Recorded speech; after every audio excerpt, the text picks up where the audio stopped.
Hello guys, ఈ రోజు అయితే చట్నీ చేస్తున్నాను ఇడ్లీలోకి. సో అది కూడా కొబ్బరి చట్నీ అనమాట. నార్మల్గా పల్లి చట్నీ కాకుండా కొబ్బరి చట్నీ చేసుకోండి, చాలా బాగుంటుంది. Try it. నేనైతే ఫస్ట్ కొంచెం పల్లీలు తీసుకుంటున్నాను, చాలా ఎక్కువ అవసరం లేదు. కొంచెం పల్లీలు తీసుకొని వేయించుకొని పక్కన పెట్టేసుకొని పొట్టు తీసుకోవాలి. అండ్ నెక్స్ట్ కొంచెం జీరా, కొంచెం ఆవాలు కూడా వేయించుకొని దాంట్లో వేసుకుంటే చాలా బాగుంటుంది. సో అలా వేయించుకొని మిక్సీ గిన్నెలో వేసేసుకోండి.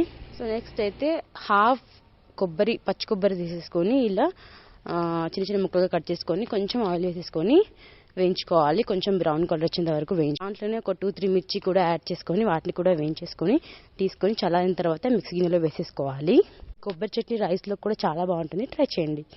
సో నెక్స్ట్ మిక్సీ గిన్నెలో యాడ్ చేసిన తర్వాత చిన్న టమాటో యాడ్ చేసుకొని అండ్ కొద్దిగా సాల్ట్ యాడ్ చేసుకొని మంచిగా మిక్సీ చేసి పక్కన పెట్టేసుకొని తర్వాత ఇలా పోపు పెట్టేసుకొని మంచిగా యమ్మీ వేడి వేడి ఇడ్లీలో పెట్టేసుకొని తింటే చాలా బాగుంటుంది.